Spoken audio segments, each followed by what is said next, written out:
Hello, it's Mr. Breakwell here, and in today's video we're going to be looking at relationships and families, which is theme A.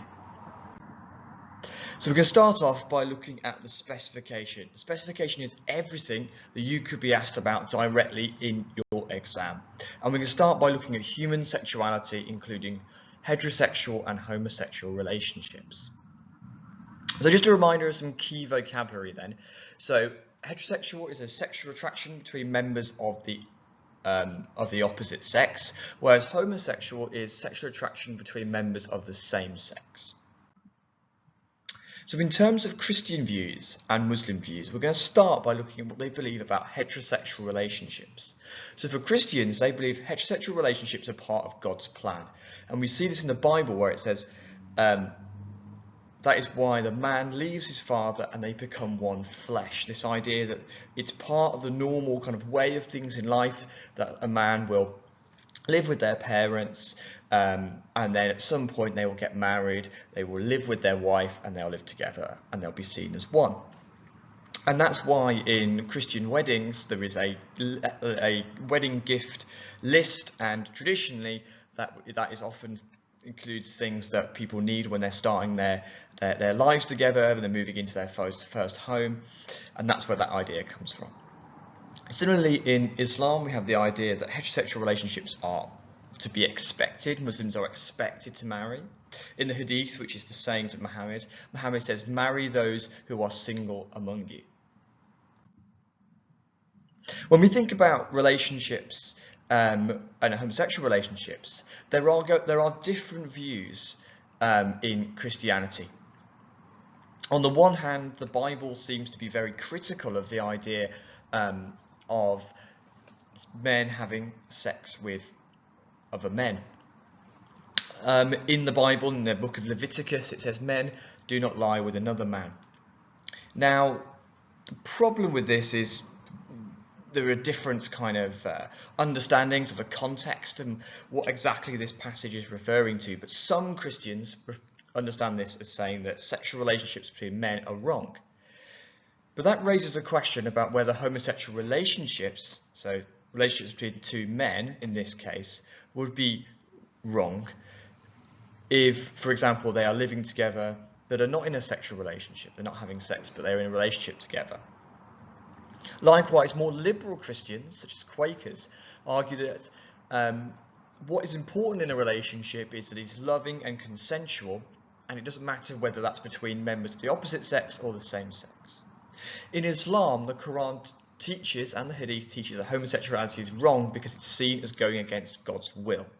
In fact, it says you are exceeding all bounds, that you're going against God's will. Moving on, we're going to look at sex before and outside of marriage.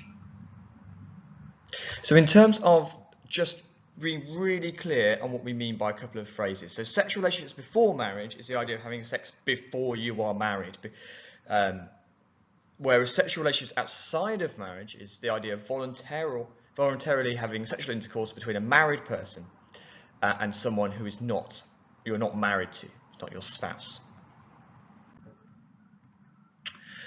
So within Christianity then, traditionally, Christians will wait to be married before they have sex. The idea being that sex requires the commitment of marriage. And in the Bible, the Apostle Paul says your bodies are temples. However, more liberal Christians actually accept the idea of having sex before marriage as being something that's quite normal, quite commonplace in modern Britain today. In fact, the former Archbishop of York, a man called John Sentamu, said this. He said, "Try the milk before you buy the cow." You can use that in your exam. In Islam, sex is something that's seen as a gift from God and should only take place within the confines of marriage. In the Quran, it says, "Do not approach unlawful sexual intercourse." So having sex outside of marriage or before marriage would be seen as unlawful sexual intercourse. Similarly, outside of marriage, which we might refer to as adultery, that is seen as wrong. So in the Bible, for example, one of the 10 Commandments is to not commit adultery. And in the Bible, it also suggests that adultery is wrong, but Jesus still forgives someone who commits adultery. Islam, adultery is also wrong. In the Quran, it says, do not go anywhere near adultery. Now moving on, having a look at contraception and family planning. So contraception is any method that is used to prevent pregnancy. In the Catholic Church, contraception is wrong. And it's seen as wrong because it goes against the purpose of sex. Pope Paul VI says that sex should have the possibility of creating a new life. And if you're using contraception, you are actively trying to ensure that does not take place. In contrast, the Church of England allows for contraception as long as it's used in light of Christian principles. What that means is you might use contraception if you are in a committed relationship with someone. You might use contraception if you're planning to space out when you have children, so you have gaps between having children. That would be an example of using contraception in light of Christian principles. This suggests that possibly contraception wouldn't be allowed if you're just having it with sex with someone that you've just met, for example. In Islam, contraception, on the one hand, is seen as being not suitable, not allowed for married people because they shouldn't be having sex in the first place. It's also seen as going against the will of God. And in the Quran, it suggests that God will give people strength to cope with the challenges and difficulties they may face in life, including having children. In fact, it says in the Quran, do not kill your children for fear of poverty. We shall provide for them and for you. However, some Muslims are actually in favour of contraception because they would argue there is no direct teaching about contraception in the Quran. Likewise, contraception could be allowed if having further children might make a married person's life difficult. In fact, in the Quran it says that men were created weak, suggesting they might need support and help. In the Hadith, which is the sayings of Muhammad accepts that birth control may be used in some circumstances, possibly between a married couple. Moving on, we're going to look at the nature and purpose of marriage. So for Christians then, marriage is seen as a gift from God. It's not really just about getting married between two people, but something which God is present. And it's seen as something that is normal for Christians to do. That they should live with their parents and then at some point leave their parents and get married. The purpose of marriage is to enjoy sex in a proper place and proper conditions for that, to have children and to raise children in the Christian faith. Similarly, in Islam, marriage is important. It's a lifelong commitment. According to the Quran, husbands and wives are like garments for each other, meaning they support and care for each other. The purpose of marriage is similarly to have children, to raise those children in a household that is based on Islamic principles. In fact, in the Hadith it says there is no institution in Islam more beloved than marriage, this idea that it's a very important thing to do. Moving on, we're going to look at same-sex marriage and cohabitation. There are different views within Christianity about same-sex marriage. For context, same-sex marriage has only been legal in the UK since 2014. Some Christians oppose same-sex marriage because they believe marriage should be between a man and a woman. In the Bible it says that a man should leave his husband and mother and be united with his wife and they become one flesh. The Catholic Church doesn't recognise or perform same-sex marriages. Pope Benedict argued that same-sex marriage was dangerous, and that's a quote you can use in your exam. The Church of England doesn't allow same-sex marriage, however does bless same-sex couples if they wish in a church. They allow same-sex couples to join their churches, but they wouldn't be allowed to get married in those churches. Quakers allow for same-sex couples to get married in their meeting houses and have done so even before it was actually illegal for same-sex couples to get married legally in the UK. Cohabitation then is when two people live together and have a sexual relationship but are not married. Some Christians, such as Protestants, argue that marriage is best, but that cohabitation might be necessary, might be something that people might do, but should be between people in faithful and loving and committed relationships. For Catholics, Orthodox Christians and Muslims, cohabitation is seen as being wrong because, in fact, sex should only take place within marriage. As in the Bible, it says marriage should be honoured by all. Moving on, we're going to look at divorce. So divorce is the legal ending of a marriage, and it's really important to remember that divorce happens for many different reasons. Remarriage is when someone marries again while their former husband or wife, their spouse, is still alive. And there are different arguments, both within Christianity and Islam, about divorce. On the one hand, well, Jesus does allow for divorce in cases of adultery. The Church of England suggests that divorce is sometimes necessary, sometimes the lesser of two evils. So, for example, if someone was experiencing domestic violence between them or their children. The Quran also allows for divorce as long as it's a last resort. So again, in cases such as domestic violence, for example, or abuse.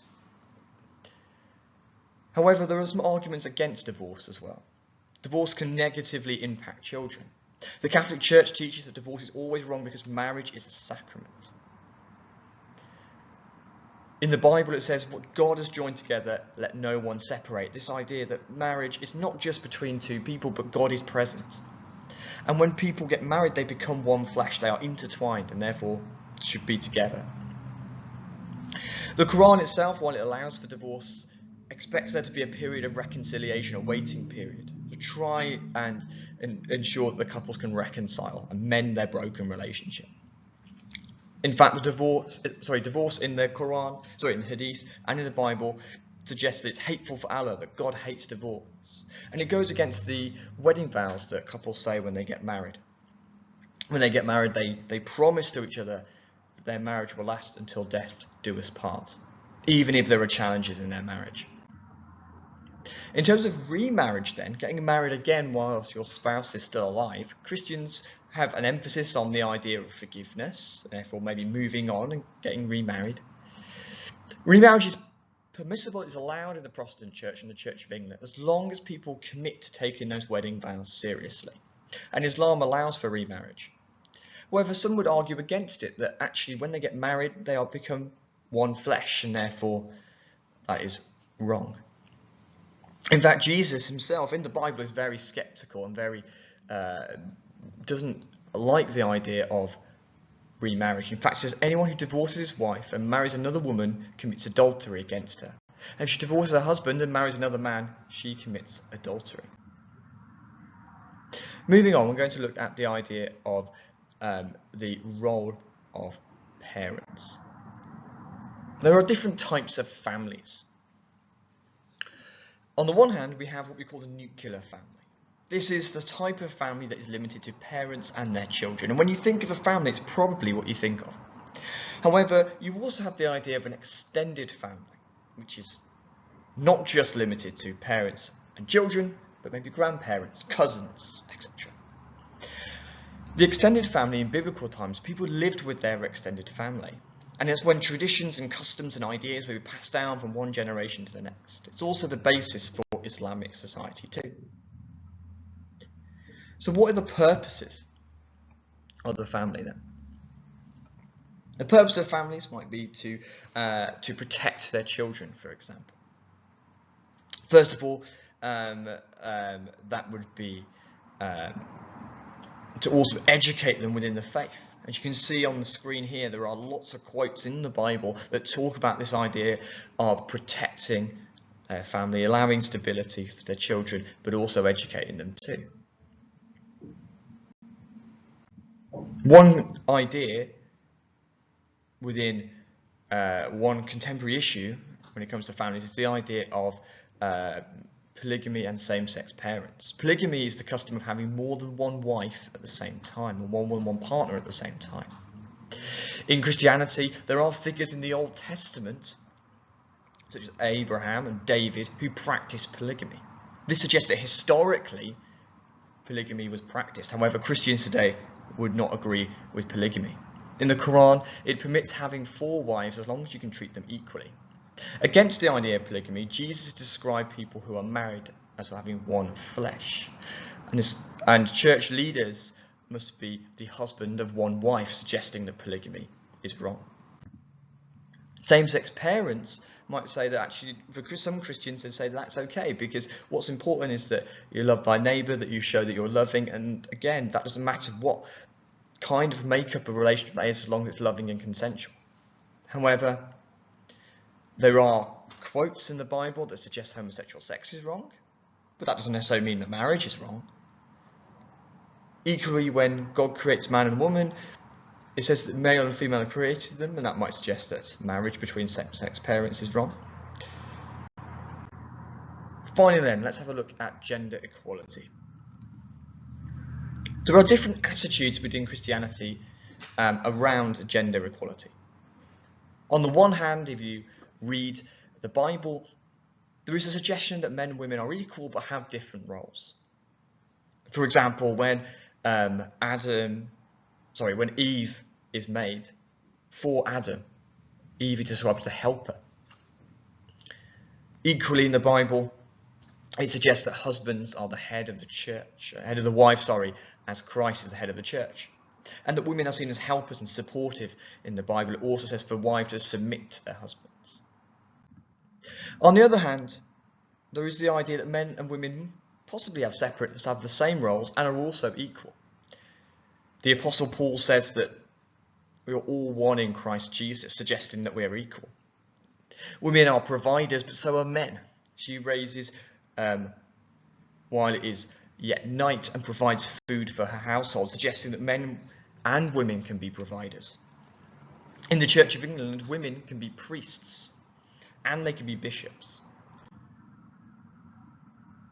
So some arguments then for gender equality would be that people are made in the image of God, that Jesus respected women and welcomed them as his followers, and that actually all men and women are created equally in the image of God, that they're all one in Christ Jesus. Against this, however, there are passages in the Bible that say that husbands are the head of the wife, and in the Catholic Church, women cannot be priests.